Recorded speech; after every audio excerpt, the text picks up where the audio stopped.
Should we And record from our ends as well to just back it up, or what? I mean, I don't know if you can. You might Let me if see. you want to. I don't care if you do. That's fine. Yeah, you can. Uh, Yeah, my bad. yeah. If you want to go for it. I've had pretty good experiences with Good luck not with it. Got it. needing to do all that. Uh, Jared and Seth G. This is like you guys have been talking before Jared came on, but just so you know, Brian's a friend of the show. He's on a couple of episodes. Well, he's as so far he's been on one, but we've recorded two. Two. Yep. Okay, yeah. And the with the second one coming up, like probably like the second half. I think I'll save the rest of that stuff for like the second half of the season, since it's a little more evergreen Right. Yeah, that makes sense. than some of the other stuff. Some of the stuff, a lot of the stuff that we've been dropping up to now has been Topical. Yeah. yes. So you've been listening to the show? Yeah, man. Every week. Well, hey, I appreciate that. Sometimes Mondays, sometimes Tuesdays. Depends on when you release the episodes. I feel like that was a dig.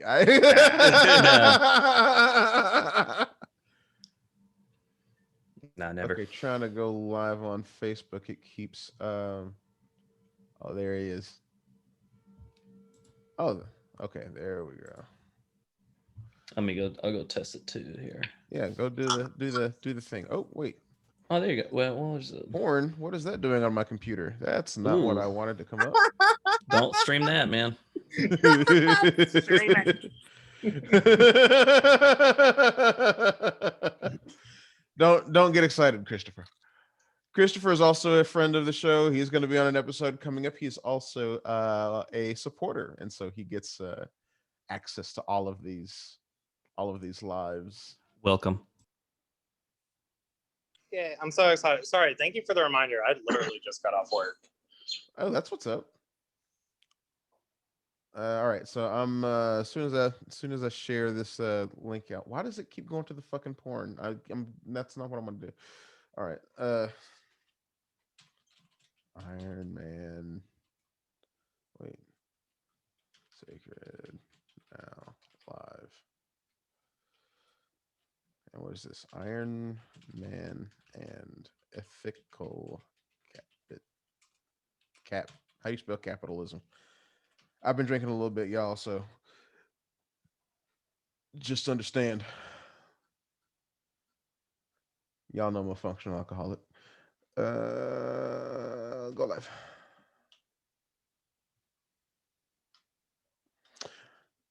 Okay. While this is being set up, any questions, comments, concerns about the format of the debate? Not entirely. I think no, I don't think so. I think we got it pretty much figured out. Okay. Jared, any questions, comments, or concerns? No, I'm good to go. Okay, cool. All right, so I will give it another minute or two for folks to be able to hop on here, and then we will.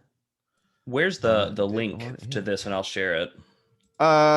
So there is a link on my Twitter personal. Well, there's a link on my personal Facebook page. That's not where I meant for it to go, but it's you know what, it may as well go there. That's fine. I think more people will see it there than if I share it to the Sacred Now Facebook page. Oh, there we go. Although I am going to do it there too. Share to a page, the Sacred Now.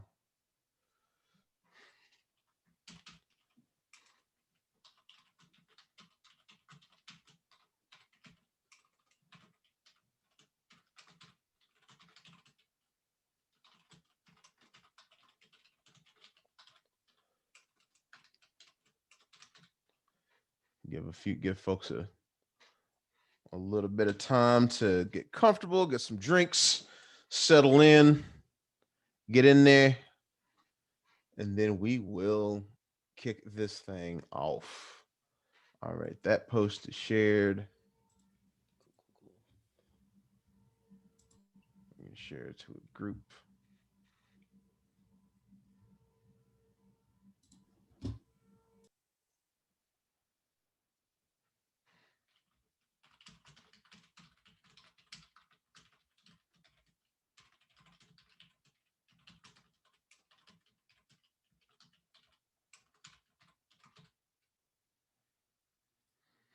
All right.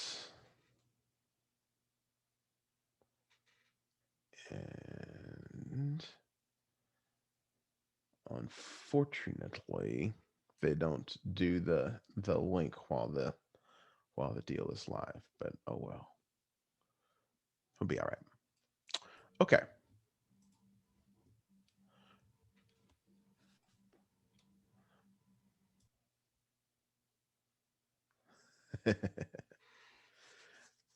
All right. Cool. Y'all ready to get this thing cooking? Yeah, man. All right. Jared, are you ready? I'm ready to go. Audience, are you ready? That's fine. You Ready. can just like that's cool. That's fine. Yeah. That's all good. They're like me. Well, cool. Let's go ahead and get started. Welcome everyone to the Sacred Now Live. I am your host, Jay Jackson, and this is the second of 3 official Sacred Now Live events that we have going. And today we're going to be talking about Iron Man and ethical capitalism. And we're going to have a good old-fashioned debate. I am into it. I'm ready for this. I'm here for this. This is going to be one for the ages, because today we are pitting brother against brother to argue the merits of benevolent capitalism, so-called benevolent capitalism, discuss even if there is such a thing. So we're gonna do that. Contestants, why don't you contestants, I say this like actually, yeah, we no, win Do we win? No. Oh. No, my undying love and respect. Like you're Okay. both. All right, I'll take it. Fair enough. Why don't you introduce yourselves? Sure. My name is Seth Wilson. I don't know what my credentials are other than I have a huge history of reading comics my whole life. Me and my brother Jared both have. I'm a pretty big libertarian, so it should be an interesting combo to talk to about that. I just sort of chose the more pro-capitalism side of this sort of discussion. But I did want to sort of take the time to say that me and my brother obviously we grew up together and we kind of went through our socio-political ideology changes with each other. So there's about 90% overlap of kind of what we believe, but there are nuances within those same beliefs that I think would be interesting to discuss between us that we haven't talked about in this kind of format. And I think that the topics that we're going to be covering here with Iron Man, whether or not he's a good face for Avengers, whether he's a good face for the common good, or whether he focuses on the individual, that type of stuff isn't all mutually exclusive. It's not one side of the aisle. So I think it'd be really interesting to have an overarching, political and economic belief, but see what the differences and nuance are and see who has a better argument to sustain them. So I think I'm excited to do it. All right, cool, awesome. Jared, tell us about yourself. Yeah. My name is Jared Wilson. I am a biblical archaeologist. I have a couple of degrees in anthropology as well, bachelor's and master's in anthropology. So I have some background in social justice and understanding other things, capitalism, things against capitalism, stuff like that. So, but to go to Seth's point, he's right. We're pretty similar in the way that we think about all those things. So it'll be fun to kind of play devil's advocate a little bit with some of the stuff that we talk about, and just have a good conversation. So I'm looking forward to it. It'll be fun. Look, hey, I didn't know we were using our made up names. I have an undergraduate degree in modern languages, and I have a master's in socio and theoretical linguistics. I'm not sure what that has to do with comic books, but since we're all throwing it out there. Dude, he asked me to introduce himself. That's what I do. Also, did he just make you feel inferior yourself? Is that what I it is? more than 1,000 floppy comic books, and I own over 200 graphic novels. I got So- sloppy and floppy seconds of those. So Yep. So your nerd credentials, degrees. Yeah. Tell us about Yeah. give us your nerd creds, It's man. all the nerd creds, right? Okay, for this topic, again, we're talking about Iron Man and ethical capitalism. For this debate, here's how this is going to be set up. Seth will be arguing the pro Tony Stark stance, and Jared will be arguing the anti-Iron Man stance. Each of them will have 2 minutes for opening statements, and then we'll go to questions, some pre-prepared questions that the two of them have had the chance to review. 2-minute responses for those, with 1 minute rebuttals if the beginning person wishes to do so. After which they will have the opportunity to ask each other a question, to which the other person will have 2 minutes to respond, and then we will have closing arguments for 2 minutes. After that, we will open the floor to our live audience, and we will begin to have a more roundtable discussion, which our live participants will be able to engage in that as well. To be a friend of the show, it's very easy to do this. You can become a supporter of the Sacred Now, and you can become a supporter of the Sacred Now by going to sacrednowpod.com and clicking on the support link. It'll take you to a place on our website on Anchor FM, where you will be able to donate for as little as $1 a month, and you'll get access to all of the live shows. You'll get deals on merch when we have merch come out, and it is coming. Working on it, so stay tuned for that. All sorts of other perks, access to our Discord, which we're still in the process of spinning up. So you'll get all that great stuff. Just head again to sacrednowpod.com for that. All right. Y'all ready to get started? Let's do this. yes, sir. All right. So Seth, we pulled a coin toss, and Seth won the coin toss as to which side to pick.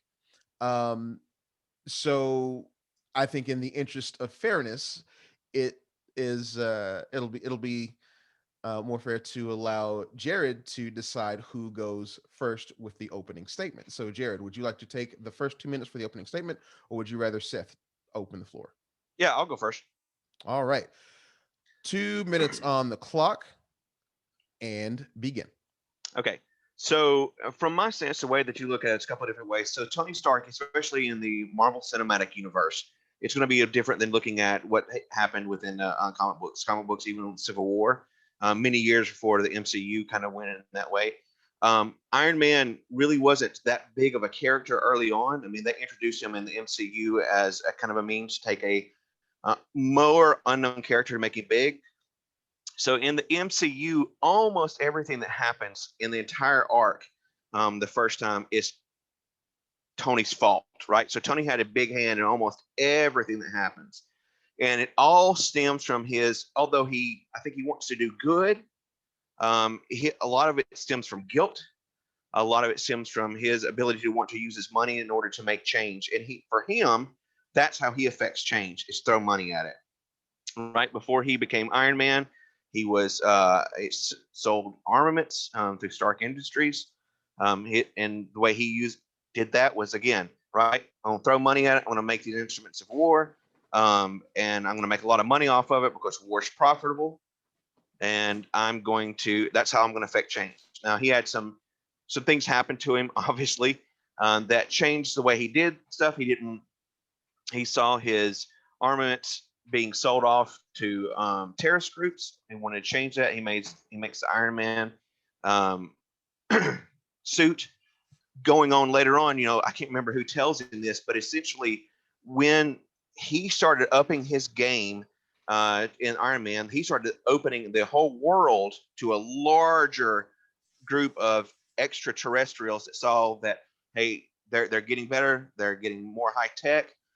So through Tony Stark's spending, through his trying to make things better, he jumps very quickly up into opening the whole world into a lot of bad, nasty stuff that happens. All right, and that is time. Okay. All right. Seth, opening statements, 2 minutes on the clock, and begin. Okay. Well, I mean, yeah, there's I am of the belief that Tony, for all of his faults, um, did try to utilize some of those missteps in his youth and in his early economic career as a war lord and gun runner and like armament salesperson. I think that those types of flaws and his involvement in what I would not call capitalism, but what I would call corporatism, is what corrupted him so much. Like, he wasn't in it for the free trade of goods and services for other goods and services. He was in it for government contracts. And I would argue that even though he knew that he was inevitably using these weapons for bad guys are getting a hold of these things, it wasn't until he saw them, like Jared mentioned, that he sort of changed his ways to try to fix it and be better about it. But I think because of those mistakes, his being better outweighs the negative effects of his early career and bad choices. It does happen to come back a little bit later in the Marvel Cinematic Universe, because that's kind of what I'm most familiar with too. This Iron Man was always a tangential character in the Marvel comics that I read, who's a character pretty often, but not. I never read like Iron Man comics, for the same reason Jared said. He was just sort of a smaller character until they exploded him and made him, the best he could be with Robert Downey Jr. And I think that it's not entirely Tony's fault on all this, like Jared says. I think that he's a victim of his circumstance a little bit too, and I think he pivoted and adjusted away from sort of the negative sides of corporatism as well. That's all I've got. All right. So we will stop time there. Reset. I was trying to type a thought, Seth, that I will want to come back to when we open the floor. I'm just making myself a note to go back to it. Okay, cool. Awesome. All right. So now we get to questions. Seth, will give you the opportunity to respond first. The first question of the round: why is Iron Man the right or the wrong person to be the face or figurehead of the Avengers? 2 minutes on the clock. Seth, the question is, why is Iron Man the right person or the wrong person to be the face or figurehead of the Avengers? 2 minutes on the clock begins. Where's my timer? I lost my time. Oh, here we go. 2 minutes on the clock begins now.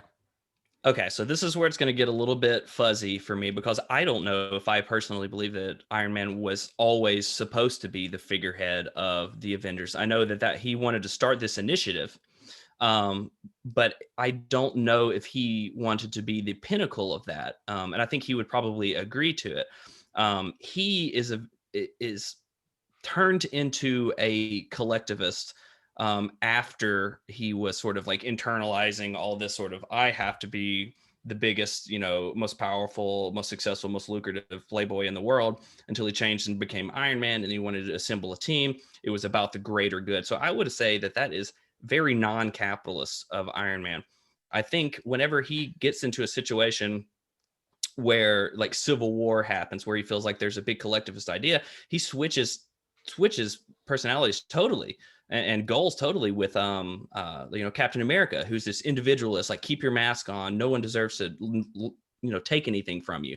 That's not what Tony was doing. But I'm supposed to argue that he's a good figurehead for this, for reasons that don't back up capitalism, because he's not a capitalist right there. He's being a big collectivist right there. So I would say that he even thinks he's not the figurehead of that. So I'd say he's not the best face of it. But I know Jared's going to say he's not the best face of it too, but for totally different reasons. You know what I mean? Like, I believe personally, I'm just going to have to go there and do this. I hate to mess up the debate format, but like, I think that Captain America has always been the face of the Avengers. He's sort of the Superman-esque character of looking up to idealism, and like an ideologue in a positive sense, if you can think of it. Whereas Iron Man is the work in the background. He's out here using his resources to try to benefit the collective and not himself.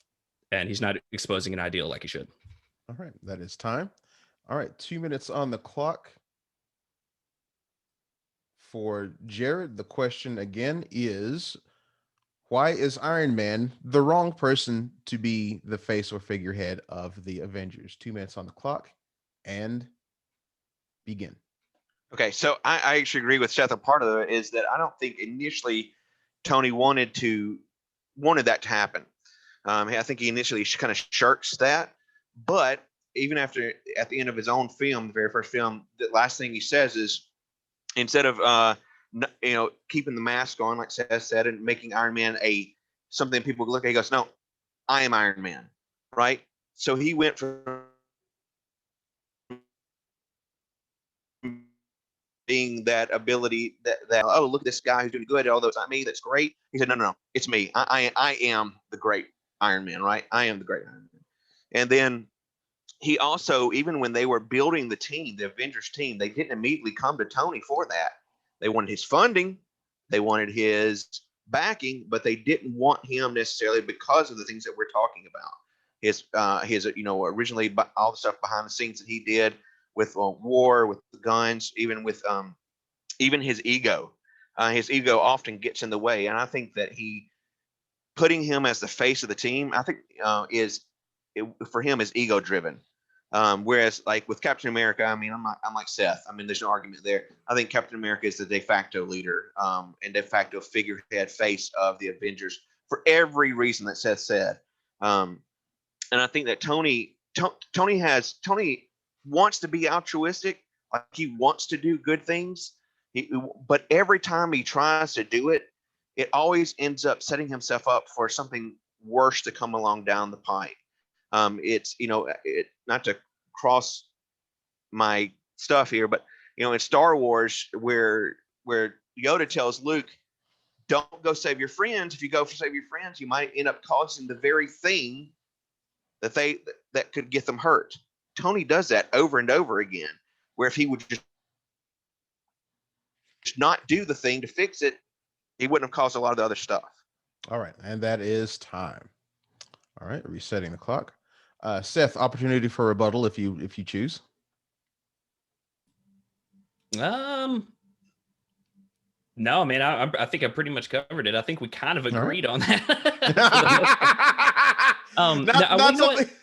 Give me a few seconds just to make some comments about it, I suppose. All right, no, you have up to, let's see. Sure. 1 minute for rebuttal and begin. So it's,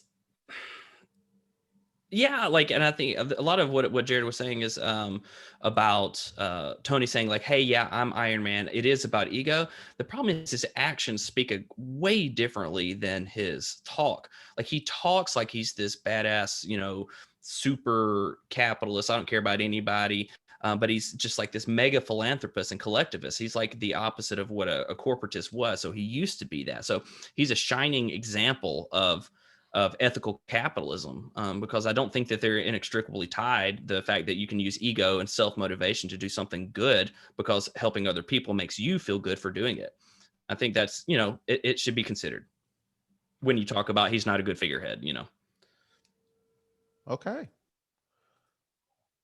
All right, just give me a second to reset the clock here. Okay. All right, we'll drive on to the next question. And folks, you are more than welcome to drop questions in the chat or drop your comments in the chat.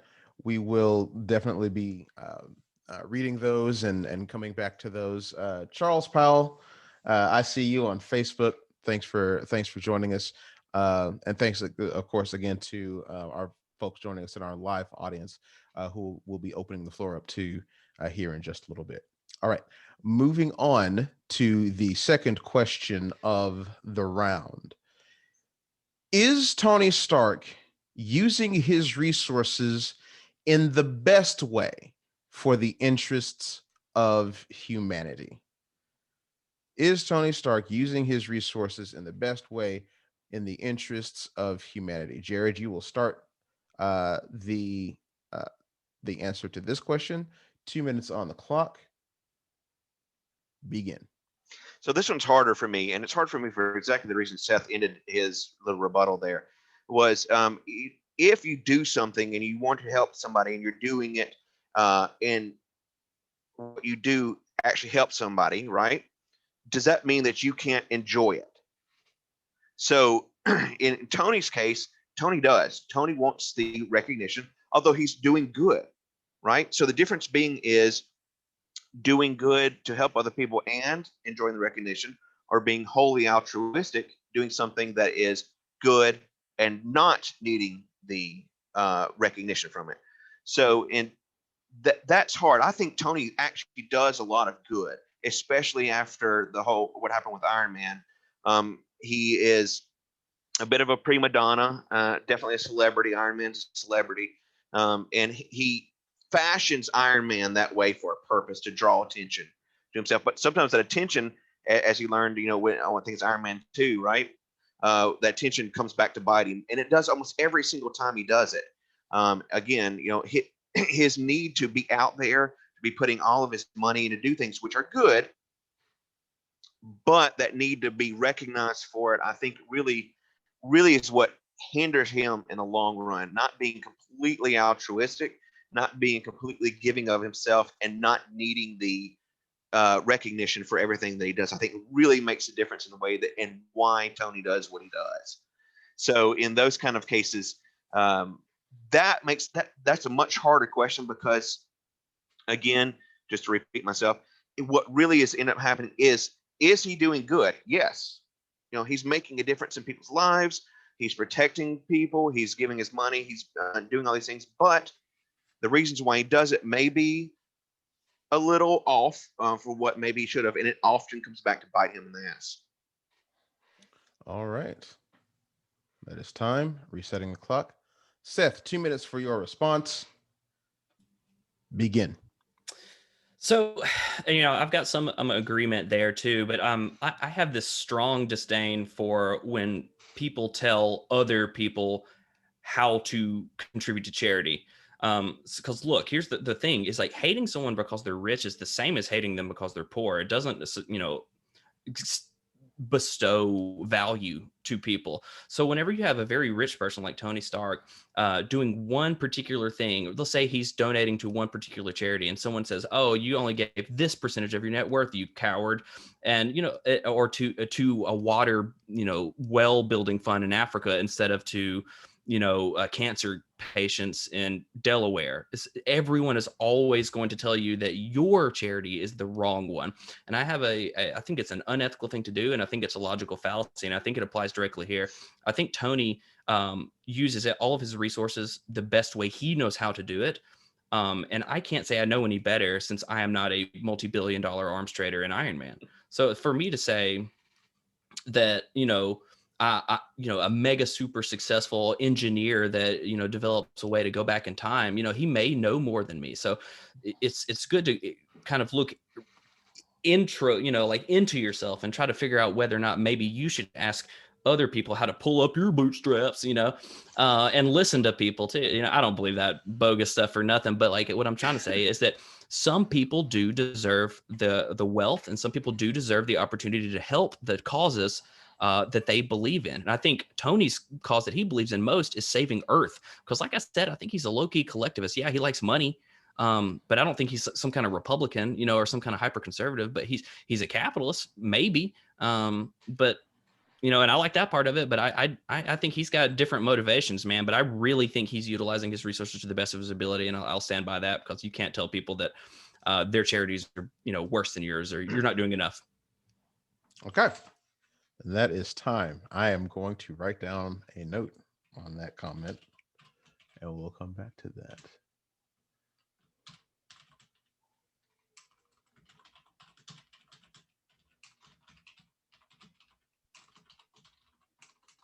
Okay. All right, we are going to go ahead and drop on to the third question.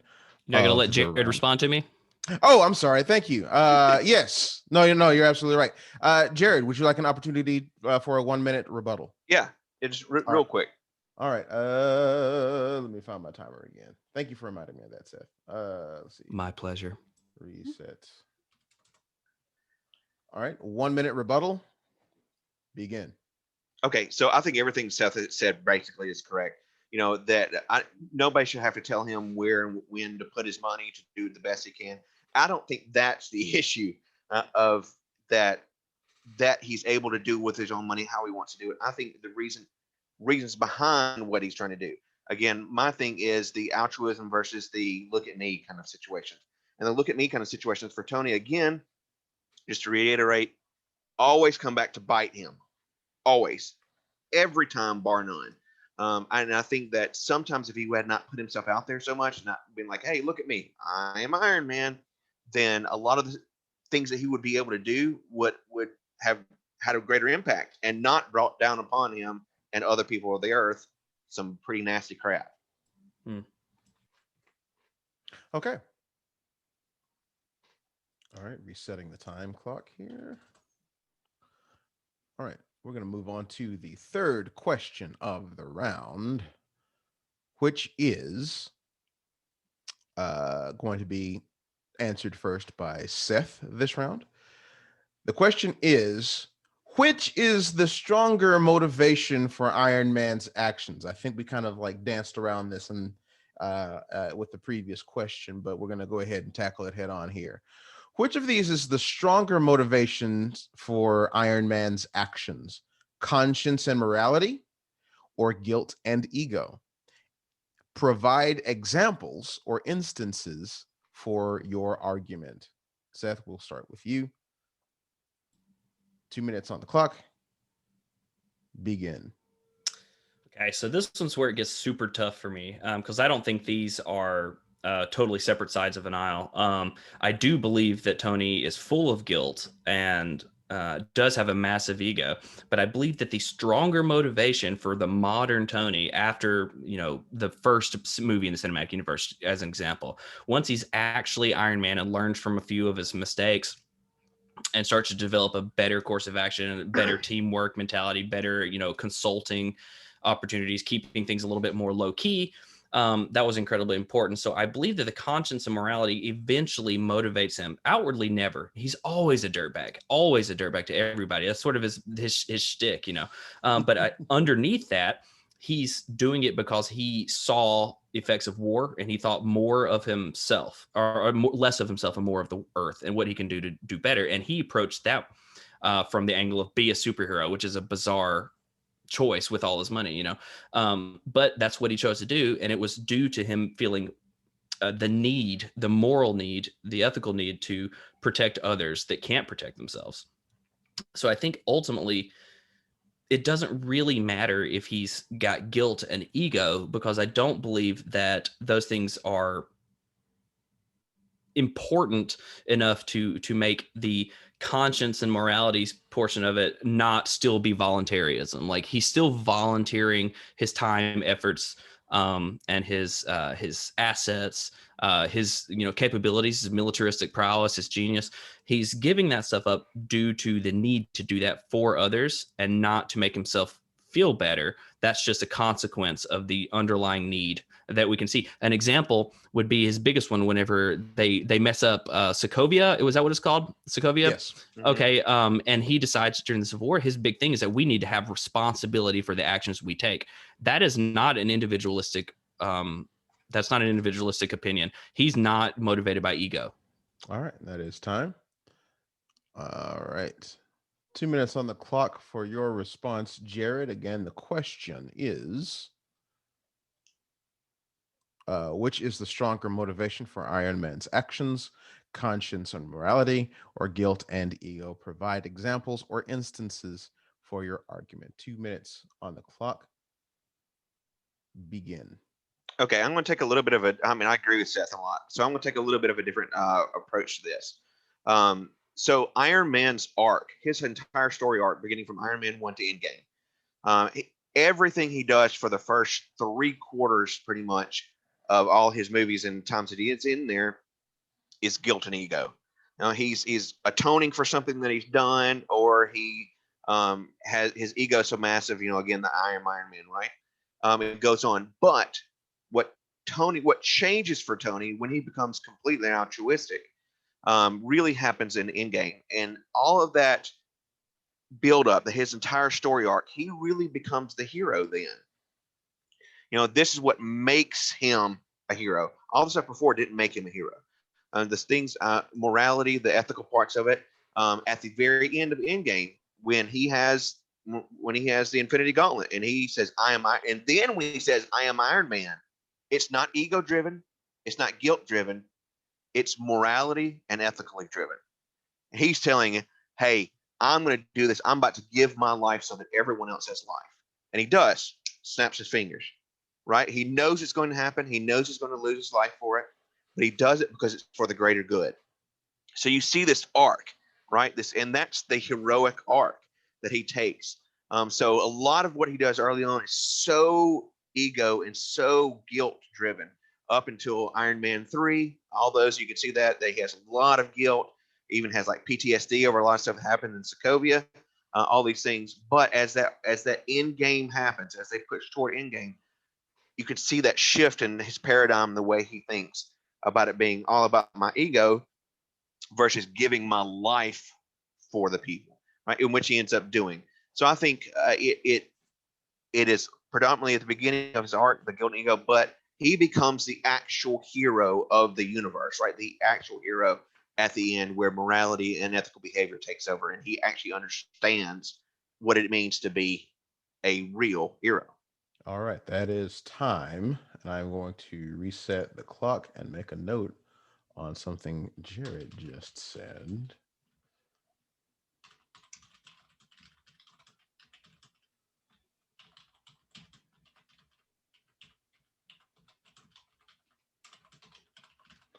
Seth, opportunity for a rebuttal. I don't need one. I think argument stands. I think we're set on that one. Okay.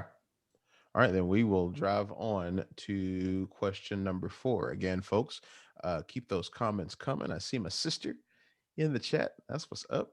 Welcome. I appreciate that. We're going to drive on to the final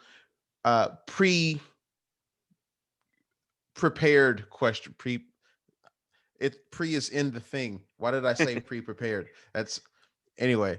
The final prepared question of the round, and then we're going to give the participants the opportunity to grill each other for one question each. Final prepared question of the round: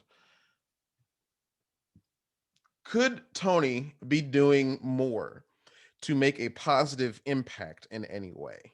In any way, not just with his wealth, but of course, this is a larger question. Could Tony be doing more to make a positive impact in any way? If so, what could he be doing? If not, then how is he already fulfilling his responsibility as a hero? We will start with Jared.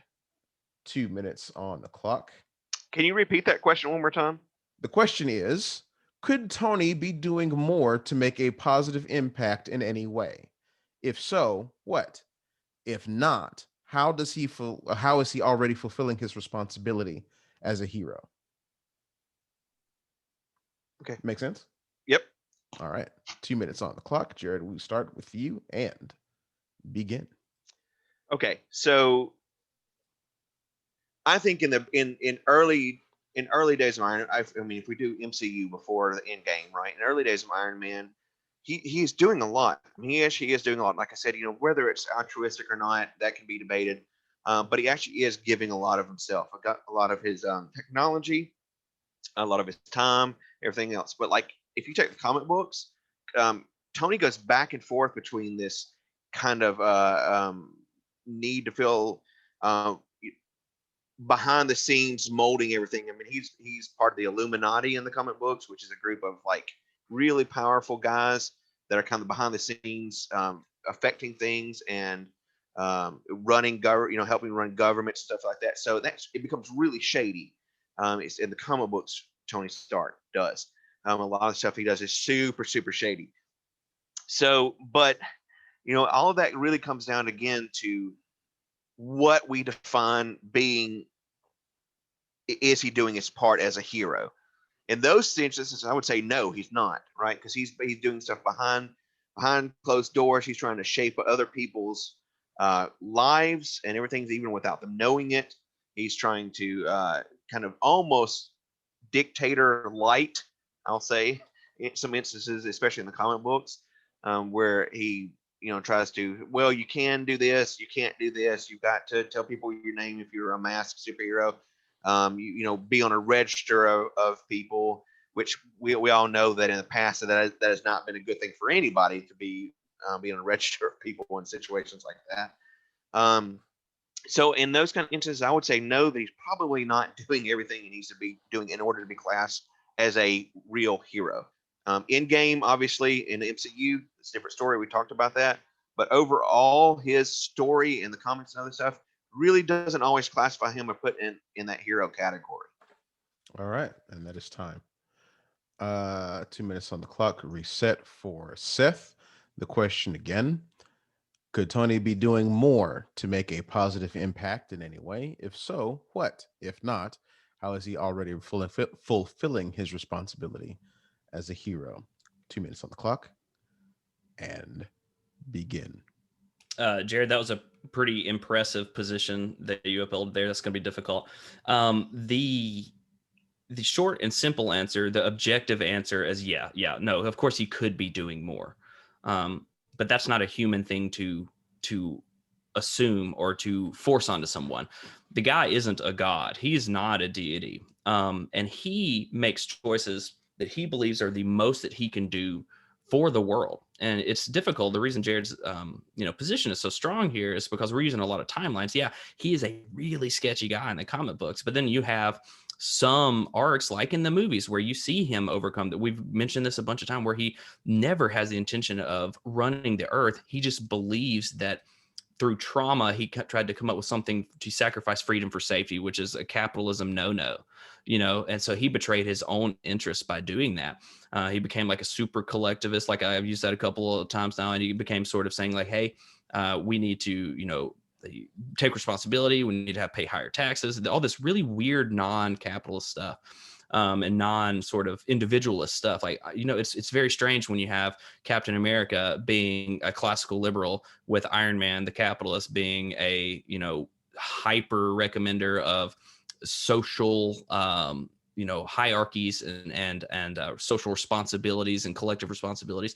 So I think the short answer, yes, but I don't think that the human, true, heartfelt answer is you can't tell someone that they could be doing better and then mean it, because you're looking from the outside in and not making the choices that they are in the same shoes and the same roles as they are. I can sit here and tell Jay how he can live better, but it doesn't matter. I can sit here and tell Jared, what he needs to do to change his life, but I'm not him. And I don't think the same way, and I can't make those choices the way he does. And it applies just as well to Tony Stark. I think he's doing the best he can in the best way he knows how. So I think that's all we can really ask of anybody. All right. And time on that.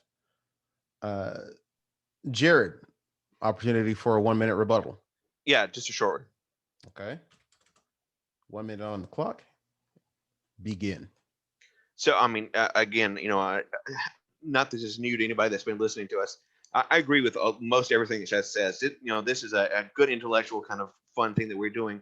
So one of the things I would ask, and for us to think about, is in this case that Seth was talking about, where does morality come in, right? So does morality play a part? If we can say, well, I can't tell somebody how to live their life, I can't tell somebody to do this or other, but in fact, in some situations, you actually can, right? As an example, so Seth is a good financial planner, right? He's very, very good at it.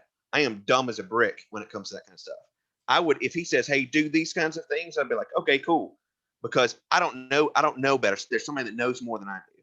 So I can, in some cases, be objective in the way that Tony does his things and say, look, that's not the best way to do this. objectively, you can look at some things and make a morality decision, even in some cases, if not an intellectual one, and say, hey, this is not the best way to do this. All right. Cool. I have a note on that one too. This is good. This is prompting a lot of things here.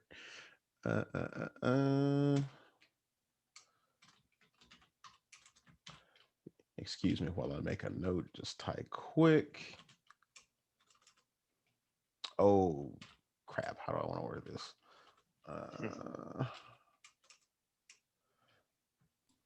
I've got a page of notes I've been jotting down on.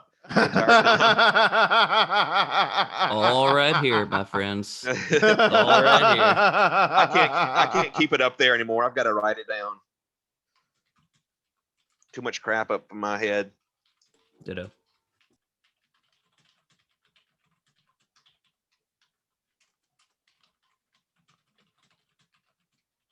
Okay, got it.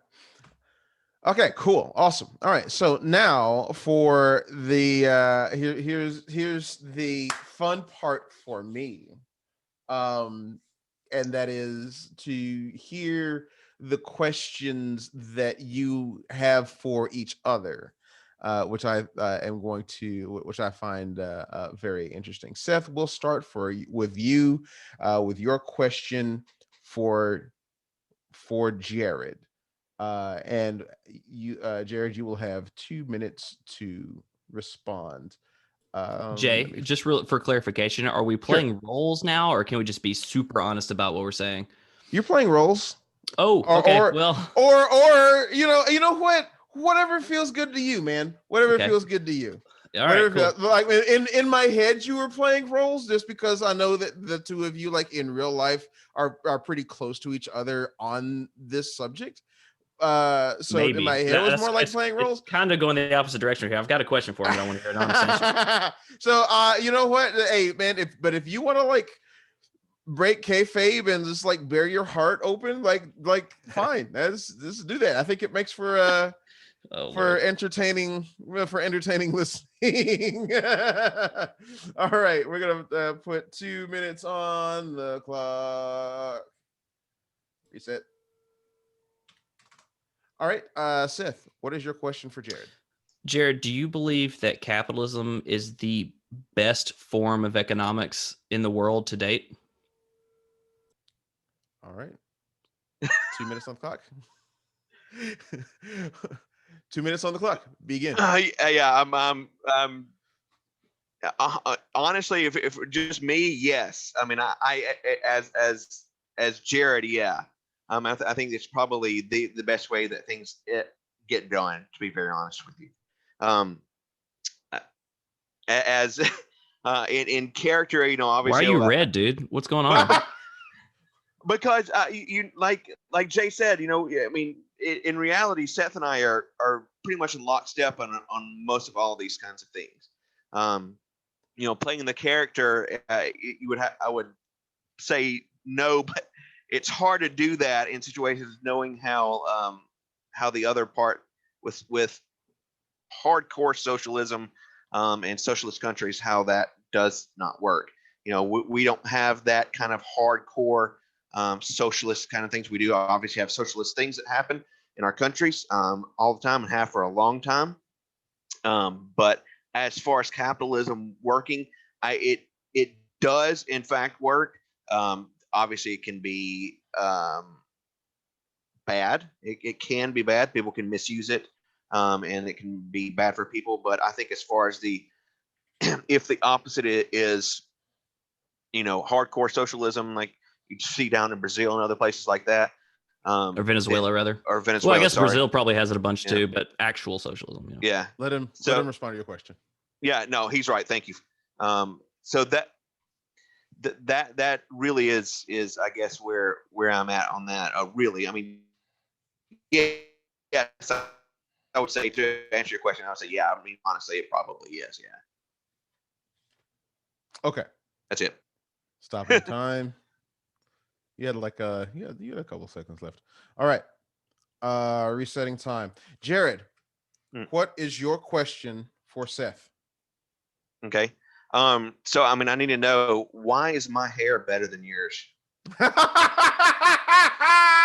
I mean, everybody wants to know, man. Everybody wants to know.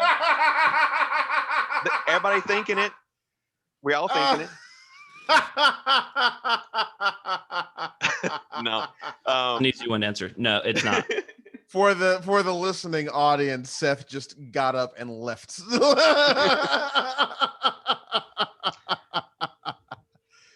So my question really is going to go back to what he said earlier. Tell me more about how we can't judge someone's decision making. To explain that a little more to me. Do you want to set a timer? Yes. Okay. Begin. Okay. I don't think. Let me recalibrate here. It's not that I don't think you can not judge others. People do it all the time. I do it, and that's a very normal human thing to do.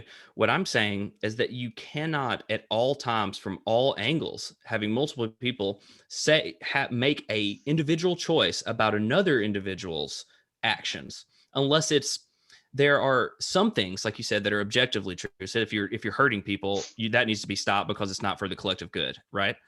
But if you're making benevolent choices that other people disagree with the methodology or disagree with the consequences of, that's not objective. And I think that's the most human way that people typically criticize Iron Man for. And I think that they say, like, can you give me an example? Sure. Let's say, okay, why does he fly around in a suit and blow up bad guys instead of finance better security, for the whole country? It's like, well, he thought that he could do it better, right? And that's maybe selfish, but that, I don't know better than Tony Stark. I don't. I think I do. And I'm not even saying that it's immoral to judge people or tell them that they could do better. I'm just saying that it should be of no consequence to the actions of the person who's actually fulfilling the needs that need to be done. It's always good to take into consideration new ideas and to learn from them. I wouldn't say that it's, something you should discard, like you can't have, multiple beliefs, or you can't change your mind. In fact, you should. But I don't believe that everyone else's opinion is automatically valid over someone who did it, because retroactively it's always 2020. You can say, oh, he did this wrong, I would have done this better. So yeah, tell me what to do in the future, and then when I fail, then it's your fault. Let's try that. Right. Okay. All right. Okay. Stopping the clock. All right. 2 minutes for closing statements, and then we will open the floor to our guests. Thanks again for joining us. I will say, respond to very quickly to Christopher. Yes, you can pose a question based on anything that you've heard in the process of this discussion. So you're more than welcome to do so. You can either post it in the chat, or you, as a live audience member, have the opportunity to pose it live if you wish. But either way, yes, you can pose a question based on anything that is brought up in this discussion using any canon resources, comics, video games, or movies as your resource. So no, you're welcome to do so. Closing arguments. Jared, we will start with you. 2 minutes on the clock. Begin. So my closing argument is that Iron Man is essentially, almost in every iteration that he has, again, save for the very end and Endgame, or that very last arc of Endgame, really has a basis in everything he does is guilt driven and it's ego driven. I think he wants to do good. I think he seeks to try to do good based off everything he knows about, but it's all got that backing between I am Iron Man, the first time he says it, and the last time, right? We talked about that. First time being completely ego driven, right? And then later on, we found out, he's suffering from massive amounts of guilt throughout almost most of the series, in some way or another, whether it was with his parents or whether it was having his weapons sold somewhere. All of that stuff really is what motivates him. Is the guilt and ego motivates him to try to do good. So his initial premise, the bottom line that he's starting from, is flawed. And then moving on to try to do good based on a flawed premise, you have to ask yourself, again, like we talked about, is doing good in of itself enough? Right? Is that enough based on where you're coming from? Are you doing it because you feel guilty? You're doing it because you're ego driven and want the feedback? So that for me really is where Tony is. And when I think about him in that way, what drives him to do good, to be Iron Man, to want to change the world, want to protect people, all of that, especially happening in the MCU, is really driven from that um, guilt and ego perspective to do all things. And I think because of that, it's what brings down that the hell that is it come in several different cases, whether it's Ultron or whether it's Thanos or whether it's even other of his own bad guys that are in his movies that go after him. They're all based off him being guilt and ego driven to try to do good. All right. That is time. Reset the clock. Closing arguments. Seth.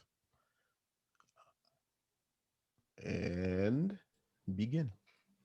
So that was a really good sort of analysis of the Iron Man portion of the topic tonight, which is Iron Man and ethical capitalism. So I want to try to hit it from the economic standpoint, how it sort of facilitates Iron Man's decision making. First of all, capitalism isn't ethical or unethical. It doesn't have any feelings. Capitalism is strictly the free exchange of goods and services for other goods and services. That's it. That's what it should describe. So, and I'm not one for big like labels, but it's an important distinction to have. Tony's very successful, and partially due to himself, but partially due to his father, his family. He inherited a lot of that money, so he has a higher state of privilege that he had to springboard off of to make his own ample amounts of money.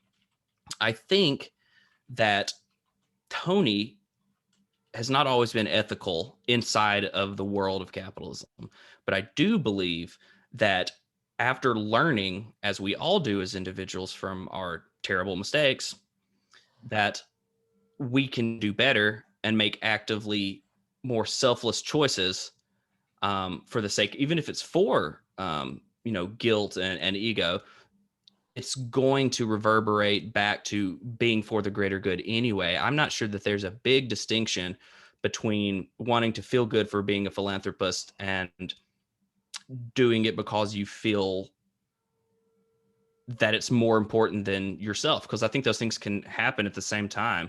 I think that they're connected. I'm not devoid of emotion. I don't think Tony is either. I don't think he's guilt and ego constantly, that he needs his own fulfillment. I do believe that he worked the best he could inside of the confines of a corporatist world that he was in, and he did the best he could with his money and his powers and his decision making to change the world the way he would have liked to see it improve. He thought that was the best way. So, all right.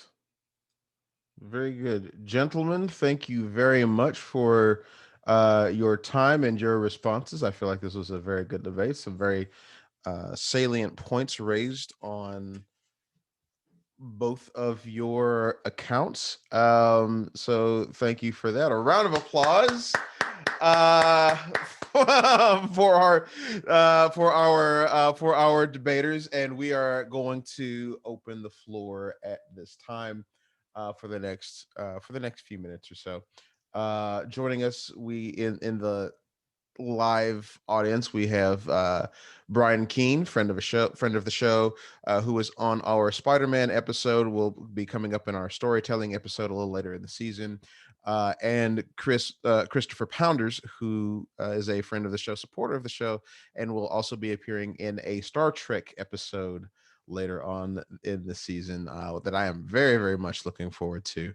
Thanks for joining us in the live audience, and thank you, even if you're not in the live audience, if you're watching us on Facebook or watching us on the refeed, or if you're listening to this in the on our YouTube channel, or later on the cast itself. Thank you very much for listening, and thanks for joining us. You can always be a part of the live events. You can be a part of this live audience and participate in these live shows and engage our participants by becoming a supporter of the Sacred Now. Just go to sacrednowpod.com and become a supporter there. All the information is there. It's really easy to do. You can get all these benefits for as little as $1 a month. All right. Christopher mentioned in the chat that he had a question based on something. What was your question, Christopher? So since we know that Jared thinks that capitalism is the best, Seth, I want to you, what is your ideal current working form of economics on Earth? I think that, well, it's not currently working. That's the problem. I think I'm the opposite extreme of where people want like, oh, socialism's never been tried. They want like a pure socialism. I would really very much like an Austrian, economics to take hold, and let's have that.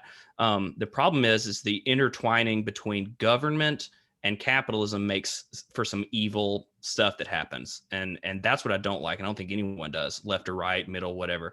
So, but I would say if I could have it, I would like capitalism and then a minarchist government. So like just like roads, EMTs,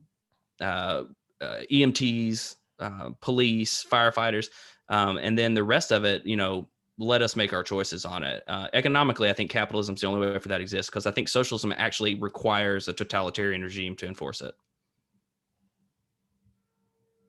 Into an extreme. Obviously, we have social programs, everyone does, and I don't have a huge problem with it. I wish that they weren't necessary, and I wish they were better, well done. But capitalism, to the answer, yeah, I think if we had Austrian capitalism, that would be great. Jared, what do you think?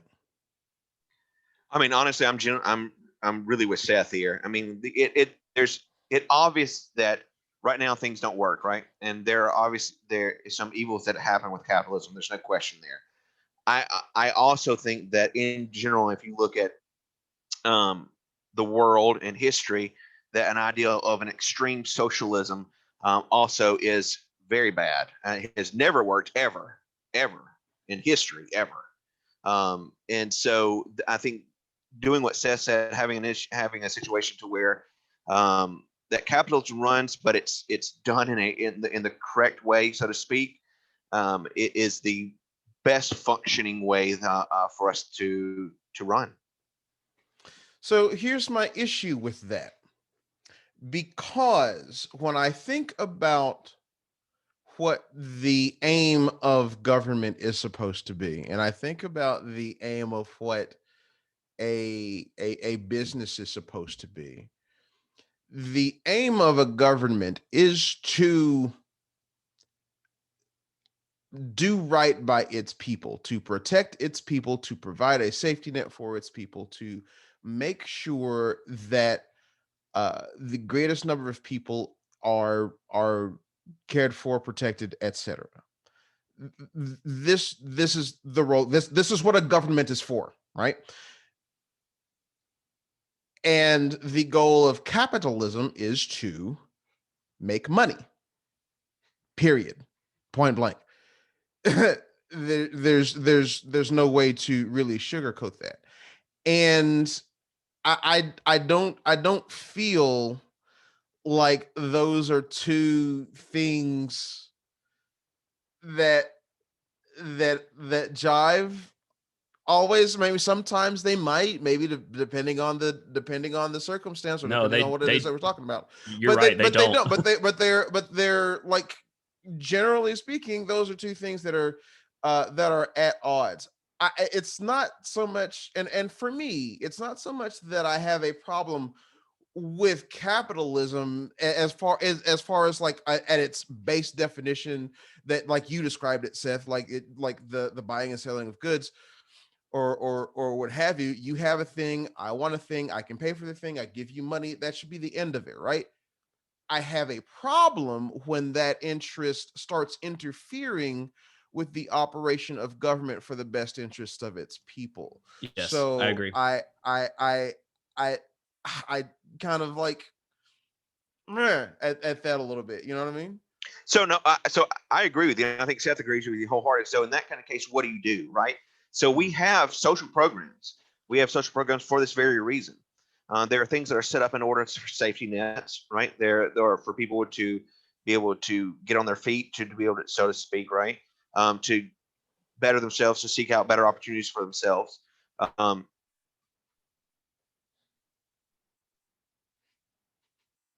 But in every situation that where it just doesn't work, and the problem that it becomes down to is that people are unfortunately people throughout history and all over the world.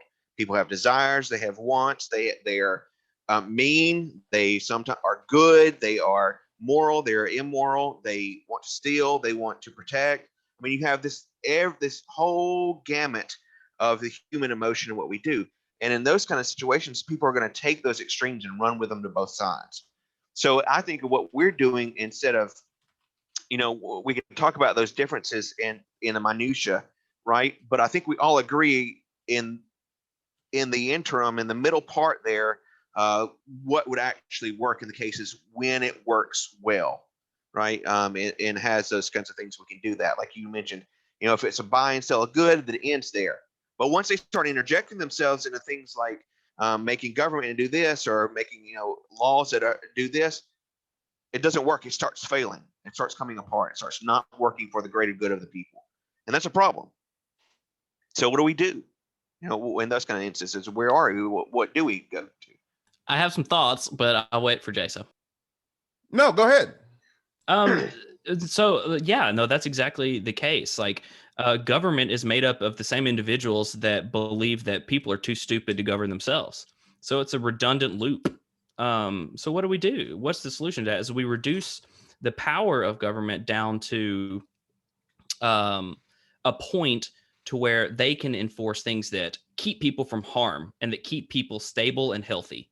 And what we don't need are bank bailouts. We don't need corporate money in the government. We don't need printing money. We don't need as hyperinflationary currency. We need, those types of choices are benevolent. They're trying to help people and trying to stimulate health, economy, growth, things like that. But it's going to, once money, like Jay said, gets involved with government, it starts to fall around us because they can't keep it together, just like we can't keep it together. So the best way to do that is let us live life, as long as we're within the realms of not hurting or stealing or being stolen from or dying all around us. We need to figure out how to be better ourselves and to take care of each other voluntarily with ourselves. Incentive over punishment is my biggest thing, is incentivize people to do good. And a government that can do that is good government. Conway, Arkansas has a co-op where they team up with a corporation in a benevolent way and provide terabyte internet and carbon, or like a fiber internet access to everybody for super affordable prices. And it comes in, a package with your, your water and your trash and all that together. And I'm paying, maybe $200 a month for all of my utilities, including $90 access to terabyte internet. That's good government, man.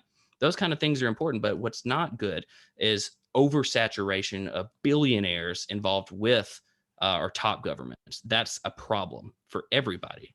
So let me ask you this, and we don't even have to talk about Tony Stark here. We have real world examples we can apply here, and of course, I'm talking about like Jeff Bezos level money, like Bill Gates, Elon Musk level money, and that's the level of wealth we're talking about with Tony Stark, billionaire. None of us in our lives is going to see $1 billion. We're just not. So we're on our way. Just save a little more, man. Just you keep that hope, buddy. I hope your bootstraps are like super reinforced. I'm being sarcastic. I love you, dude. But you get what I'm saying. It's like I don't know. I think about this. I think about this a lot, lady. I cannot imagine having that level of wealth to where I will never, ever in my life for the rest of my existence want for anything ever again. And have that type of resource multiplied to the nth degree. And keep that to myself. I cannot imagine me doing it. You know what I'm saying? And so when I hear you when like, and you said it several times during the debate, like you can't compel someone to want to do that and do the right thing. And I hear you. I do. But I don't know. It's, to me, I guess it just does not compute. Yeah. First of all, like just to clarify, it's not coming from a place of me being a heartless, person. I Oh absolutely. no, I know that. I know Sure, that. and I know you do. I'm just clarifying. Like, I'm not some sort of objectivist. I don't like Ayn Rand. You know what I mean? Like, that's too much. It's like that's a homeless person. They'll if they die, they die. It's like that's not the way I am. So like, there's a place for voluntarism and charity and doing better.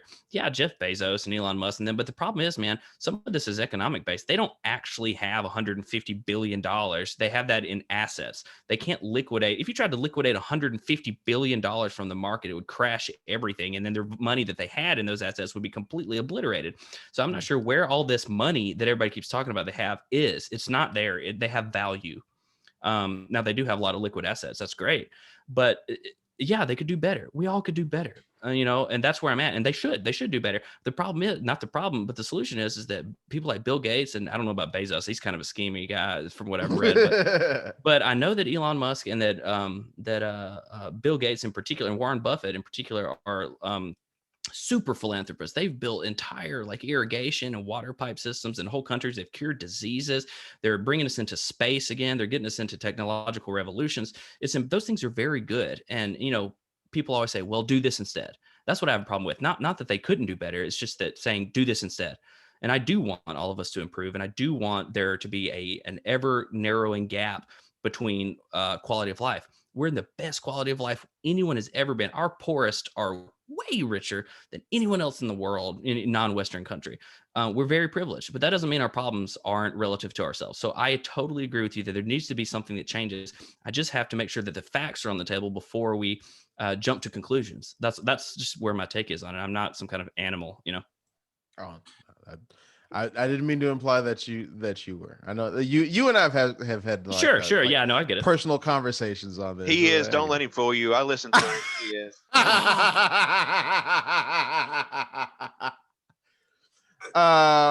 Brian in the chat. What are your thoughts?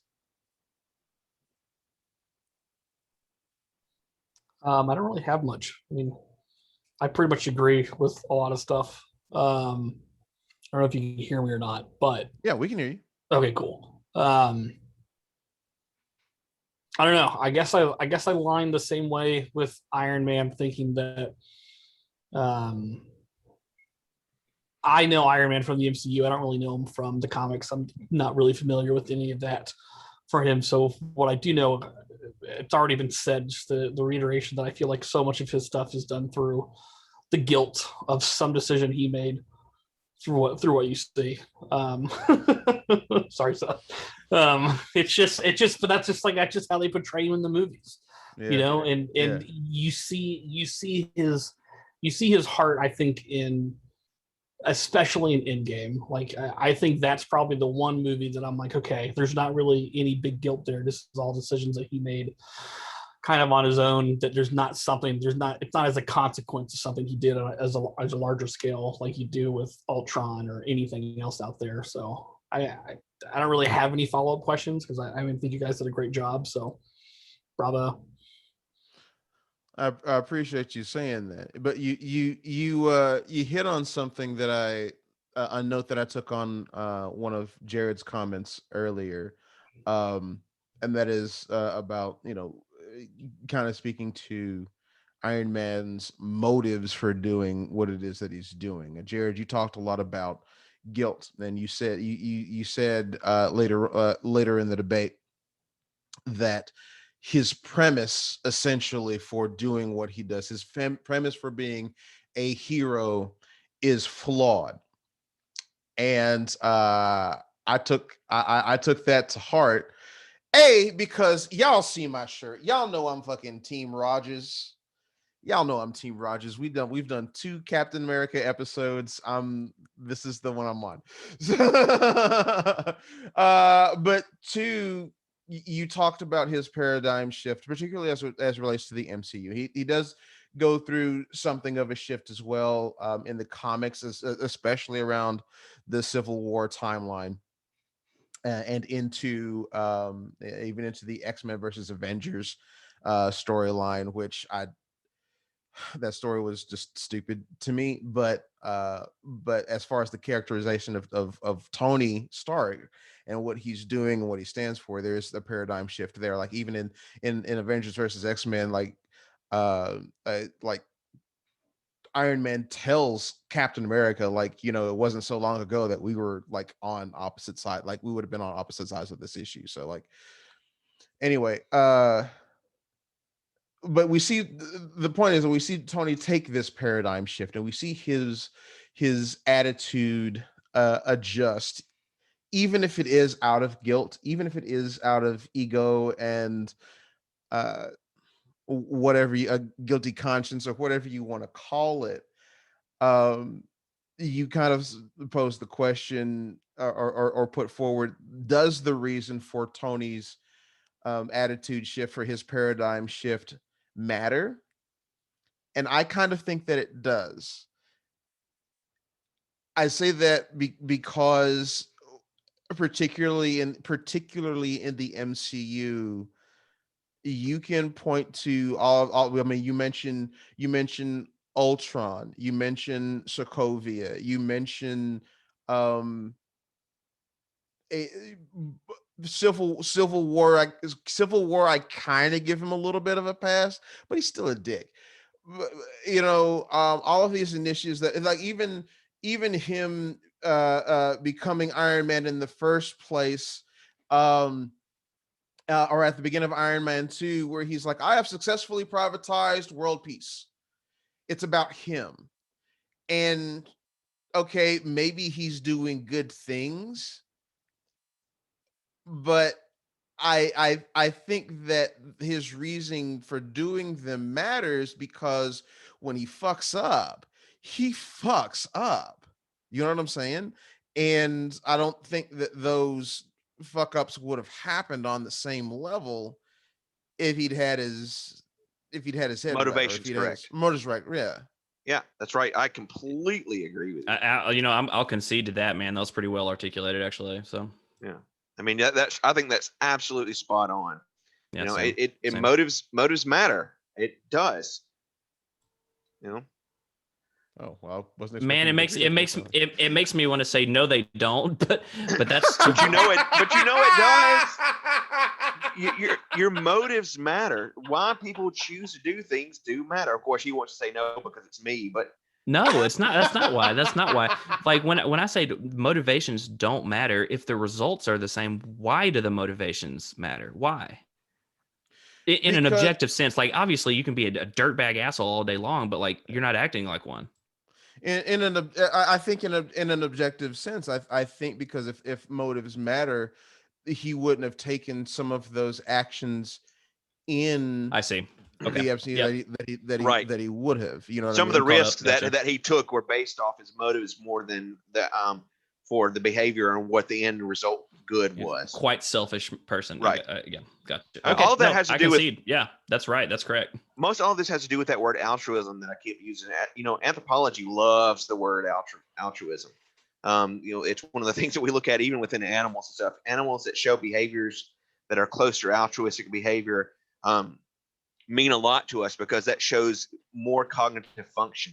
Truthfully, the ability to do something selflessly, completely selflessly, is a difficult thing for animals to really do. Right, so that the ability that we have to be altruistic matters. It actually changes the way that our brains work. It changes the way that we function in a society. It separates us and really from other animals. Other animals don't have altruistic behavior. They can't. They can't function that way. I want to acknowledge a friend of the show who's just joined us, Sammy Rayner, who I am interested to get to. Welcome, Sammy, to the show. Welcome to the chat. We are discussing, of course, Iron Man and ethical capitalism. And Sammy breathlessly told me, and I say breathlessly, I mean you typed, but I like imagine you typing this with fervor about how much you just want to shit on Tony Stark. So go ahead. Go ahead, Sammy. Share with us some of your opinions, and we'll get Seth and Jared to kind of discuss some things here. Okay, so first of all, I'm driving home from like a trivia night, so forgive me if like the sound quality is not the best, but yeah, I have absolutely zero qualms about taking a massive steaming dump Tony Stark. I cannot stand Tony Stark or Iron Man. Like, don't get me wrong, the design for Iron Man is a really cool concept of like, whole somebody who's like built a super suit is really cool. I mean, he's effectively the Batman of the Marvel universe, so it's like that's wow. Okay, that's right. I love Batman.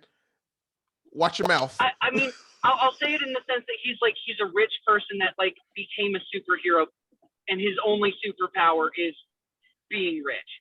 Right. Fair enough. So it's like. Except not. He's a lot different, man. The Batman. I mean, well, yeah, like personality-wise, yes, he's a lot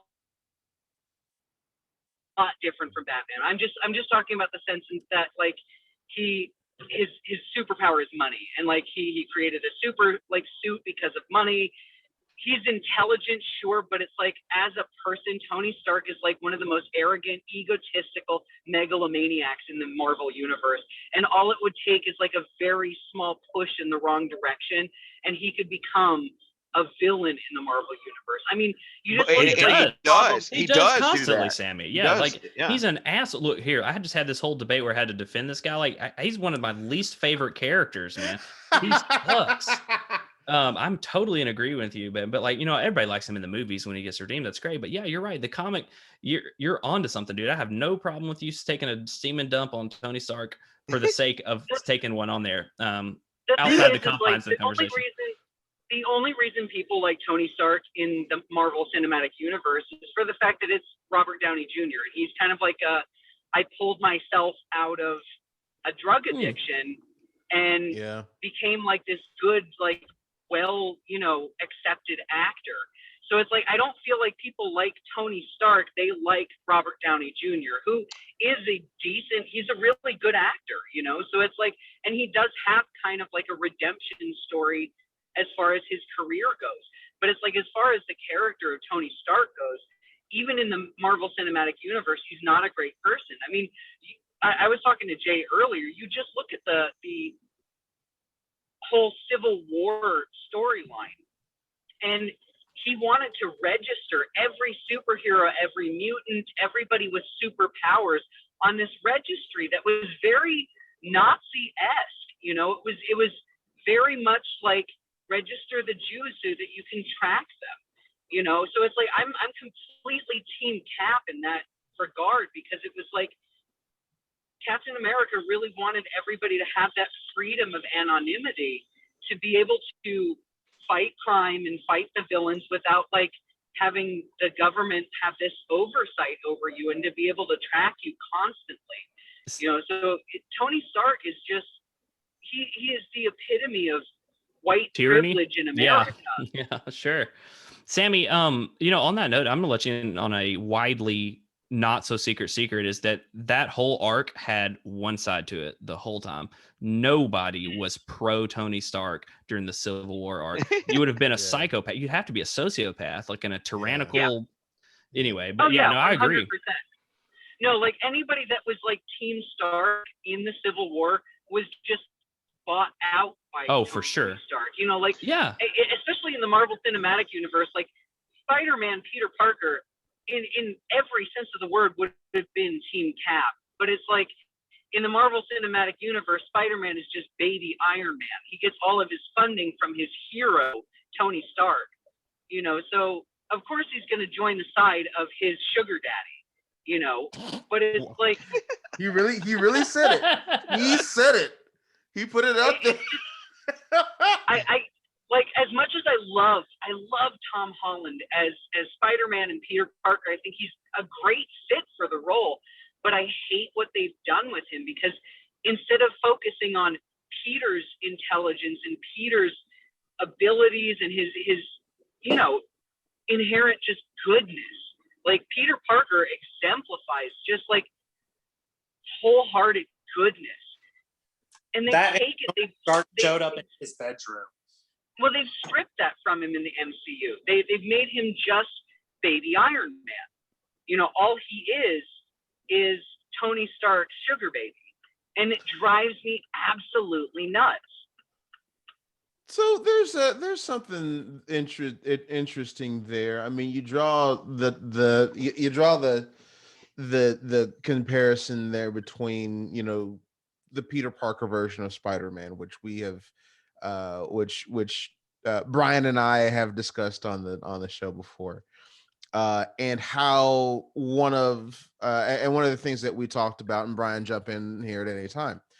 One of the things that we talked about was the Peter Parker's defining trait as a character or as a person, you know, outside of being Spider-Man, is that he is just down on his luck, right? Like he is, right. He is every bit. Now here's a kid who's every bit as intelligent as Tony Stark. Maybe probably not like inventing a way to go back in time, but but Peter Parker is just as smart, just as dedicated to being a hero, if not more. Even if his reasons for doing so aren't completely altruistic. I mean, he's got some guilt there as well with his Uncle Ben. But you know, like Peter Parker's whole thing is that he's so constantly, you know, shit on by just life. Yes. You know, Right. and then we compare that to Tony Stark, who was born with, you know, who was born with the silver spoon, not taking anything away from his intelligence. Now, he's a smart ass dude, as Seth pointed out during the debate. Tony Stark is a fucking genius. He's good at what he does, and he's effective at what he does. The difference literally is just money. Like, one was born into wealth, one was fucking born in fucking the slums in Queens. Like, you know, I would say their motivations are completely different. You know, like Tony Stark's motivations are more to carry on his parents' legacy. You know, he does good because he feels obligated to. Whereas like Peter Parker does good because he sees the bad in the world and he wants to change it and make it right. So I would say it's like, you know, they're both extremely intelligent people. They come from completely different walks of life, but their motivations are night and day different. Yes. We're gonna backtrack, and thanks, Sammy, for your comments and for dropping in. We're going to backtrack a little bit to a question that Christopher asked in the chat. Christopher, would you like for me to read it, or would you like to read your own question?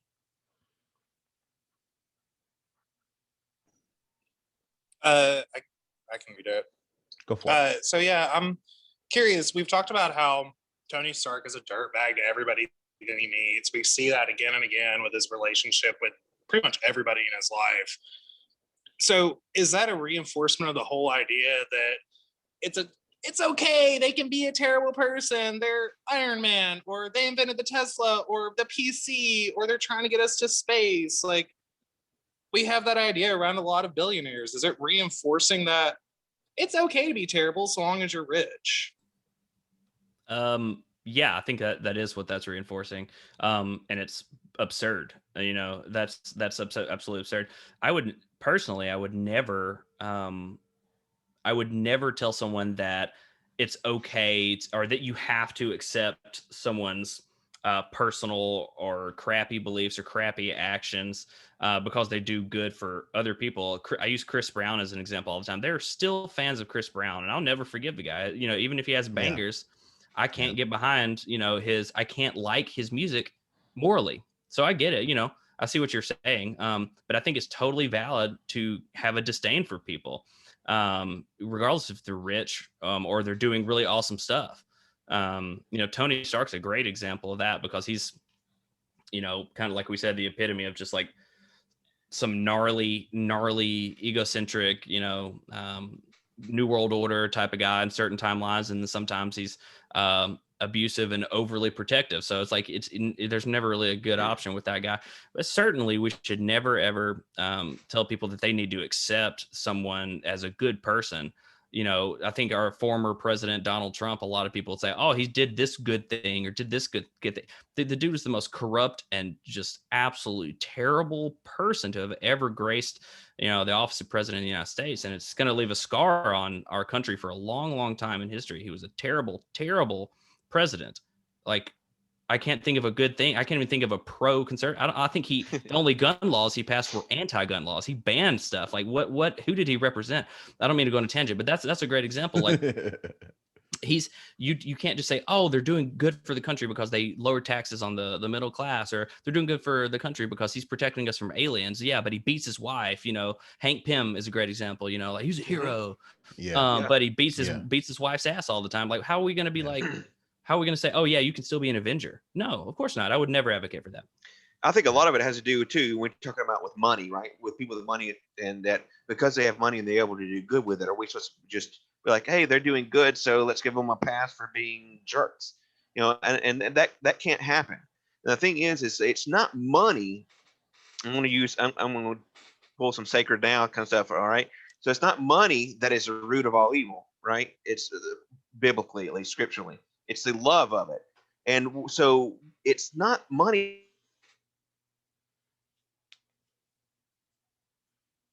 that's bad. It's that people love it. Plenty of people that are dirt poor that do things for the wrong reasons, even good things for the wrong reasons. And do we say the same things about them? Do we give them passes? If you're poor and you're doing something out of guilt because someone's guilt you into doing something good, whether it's using your time, money, talents, or anything else for making things better, and you don't want to do it, do we give them a pass? Do we say, well, they're doing good, they're taking their time, which for people that don't have money is a commodity, do we give them a pass too, or do we apply the same kind of things? We should apply the same kind of logic to that, even if they're poor. Yeah, that's a great point, man. I've never even thought of that way, but I think we're actually more inclined to give people that are on the opposite end of being rich, like super impoverished people, when they make very bad choices. We're like, yeah, they're in a bad situation, and we do give them a pass. But we also do it for the very, very wealthy. But it's just much more easier. It's much easier to grandstand on that box. And I'm one of those people too. I'm like, wealthy people don't get a pass when they do bad crap. I'm one of those big advocates, but yeah, you're right. Like, I think that's socially that we do give passes more often to, and what, I don't know. I actually don't know, but I think it should be equitable and that we should stop giving passes. Right. Okay, cool. Awesome. I want to get to one more point. It's getting late, but I do want to bring up one more thing, and open floor for our guests, for everyone who's joining us, and feel free to chip in, because we something that we've kind of we've touched on here and there, and then kind of like went off on other tangents and things like that, but that is the political ramifications of what it is that Tony Stark is doing. Seth, you said specifically during one of your arguments that Tony's not some Republican, right? He's not political in that way. And yet, the things that, at least in the MCU, I can speak less to it in the comics, because I think in the comics, his more philanthropic side is a little more prevalent and touched upon than we see in the MCU. Um, Outside of what we see in see what he's doing in the first Spider-Man movie, Homecoming. But even then, it's kind of like, okay, there's like a corporatist element to, there's a money aspect to this that uh that's going down. So we kind of so even then we kind of look at it sideways. But the political ramifications and the implications of what Tony is doing, and I'm thinking specifically about the second Iron Man movie, because that's where a lot of this kind of comes to bear, where he's having to testify in front of Congress about his activities, and they're telling him, like, look, you have to be accountable to somebody. You can't just go out and do these things unilaterally because you are a private citizen. You don't have the authority. You're going to be you're acting on, as an independent actor. We can't allow that. We've got to rein you in. And then the line that, I mean, the line just, I don't know. I don't know why this line just bugs me. The "I have privatized world peace" line, that bothers me so much. But It's supposed to, yeah. Yeah, it like it sticks. That line like sticks with me. And we see, of course, during that time, he's got like this, the Star Spangled this, that, and the third. He's got the red, white, and blue fireworks. He's got the people dancing into like Ted Nugent and shit. I don't know if it's actually Ted Nugent, but like I imagine it's like some Ted. It's like some super. It's like some super jingoistic shit. Mm-hmm. It is the type of shit that you would see at a Trump rally. Sure. So yeah, absolutely. I think it's designed to be. Yeah, it puts a bad taste in my mouth. It's supposed to. I mean, I think that it was written to do that. Yeah. For people to recognize that very thing, that it's like, oh, that's gross. That's privatized world peace. See, that's the thing. That's what makes it so schemy. If you say you're privatizing world peace because you're encompassing everyone's ability to make any choices outside of your parameters of control, right, that's government, man. That's not privatized. If you private that, you know what I mean? See, that's the thing. It's like right, a bastardization of everybody's political beliefs in that one whole movie. Everyone is messed up over it because he's not representing anybody and he's just an authoritarian. That's it. Bingo. You guys have agreed with each other like a lot more than I would expect two people on opposite sides of a debate to agree. Man, but hold on, Jay. We did pretty good about disagreeing during the debatey part. You did. I'm trying to let you know. Well, I mean, the way I look at it was when you're right, you're right. Right? I mean, I can recognize good and truth and things that are correct when they are. But like Seth said, I think during the debate, I think we did a pretty good job of being on sides. But Seth and I actually talk about this kind of stuff a lot, regularly. Yeah, a lot. I mean, like a whole lot. And I'm going to be very honest. There's a lot of the stuff, especially the economic part of it, that he is far and above, knows more about it than I do. So we will talk about it, and then I'll ask the same kind of questions you're asking. I'll be like, oh, what about this? And I'll pose moral questions to him and other stuff. So we actually talk about these kind of things and work through it. So one of the reasons why we are so close in that is because we've spent hours working through our own beliefs and how we look at those things and why we might justify something in a certain way.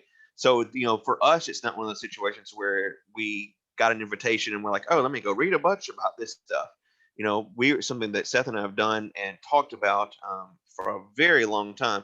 And we don't agree on everything. And sometimes I'll say something. it's ahead. not, yeah, no, it's just like to that point, it's not like, I mean, I was way more extreme than this. Like the dude that Jared keeps me down check because, and we sort of try to find the real answer because I really am a seeker of objective truth when I can find it.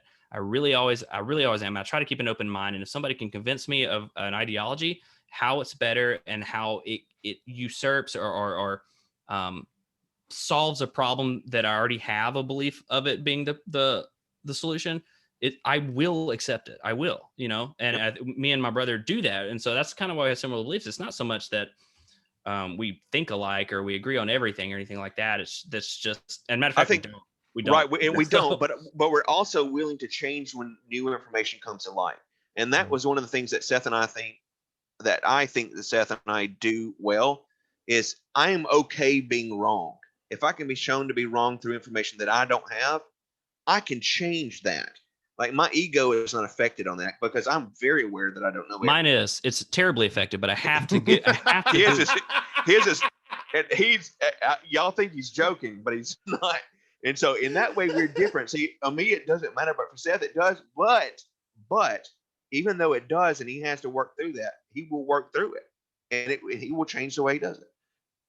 That's the mark of somebody that's able to understand and really like make change for themselves is the ability to hear better information that's more accurate and then change your mind on it. I love it, and I'll be here for it.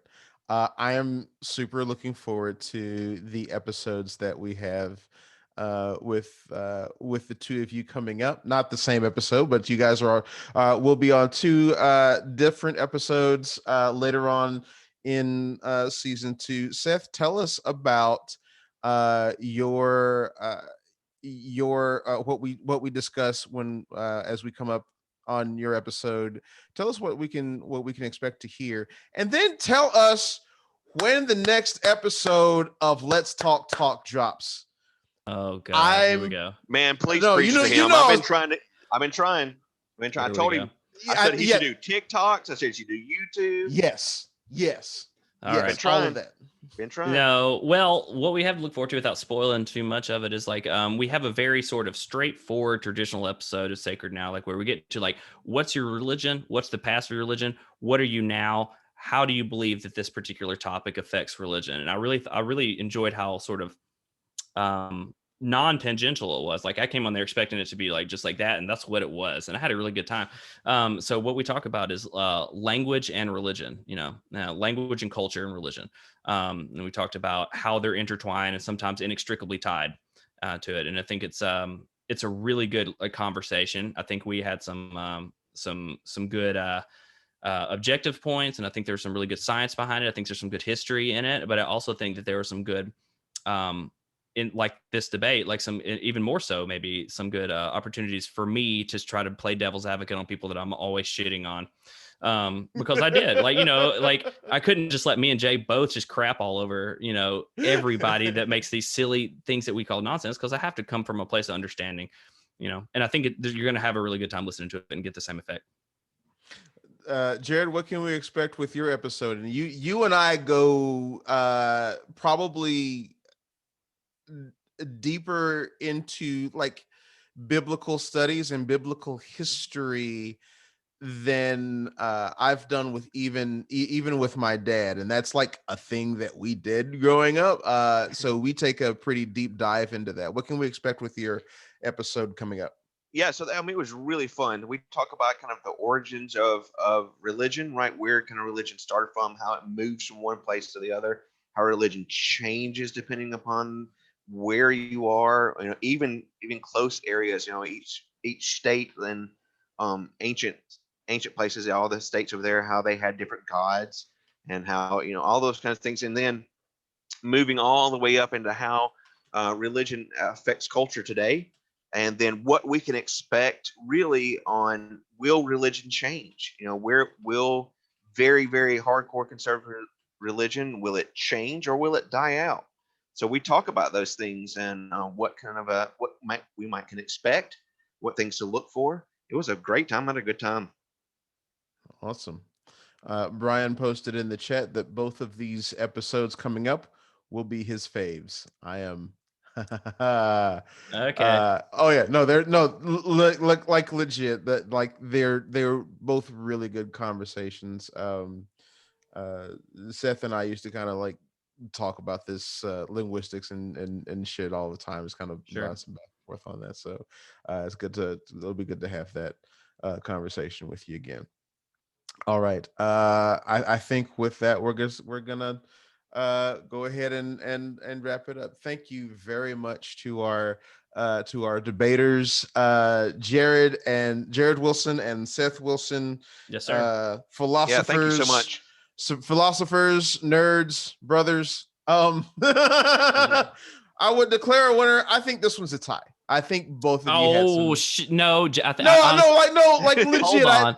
I Hold on, legitimately am gonna call this one a tie because like you All both right. had some really salient points, and like how fucking fuck capitalism I am. But Yeah, me too, most days. You gave me some things to think about. You really did. So I've got to examine some I've got to examine some personal bias. It was so much we all fun. do. I had a great time. I mean, it's fun. I too, love yeah. doing these kinds of things. So it's and for an intellectual exercises, it's a lot of fun to stretch yourself. The power of skepticism is the ultra important in the world, and we need to make sure that we are always expressing free and different ideas. I know me and Jared, oh yeah, you're right, but like it's not like that. It's not like that. It's so honestly, Jay, on the same scenario, it makes me think about that stuff all the time. I'm in absolute agreement with you there. Yeah. I need to look introspectively and figure myself out. I know you will, buddy. Let's drink about it sometime. Yeah. All right. Jared Wilson, Seth Wilson, thank you all very much. Thank you very much for Thank you, our sir. guests for joining us. Christopher Pounder, Brian King, Sammy Rayner, joining us in the chat, friends of the show. You can, of course, become a friend of the show by subscribing to the Sacred Now and supporting the Sacred Now at www.sacrednowpod.com. Thank you very much to our live audience members for joining us. Thank you for our Facebook listeners and YouTube listeners and podcast listeners for just listening to the show. If you don't have money to support, that's fine. Like, share, subscribe, comment. You'd be surprised at how far just that little bit will get us to help us grow our audience and bring you more fun times like this. All right, for everyone involved, thank you all very much and enjoy your evening. Be safe. Adios. Love you guys. We'll see y'all next time.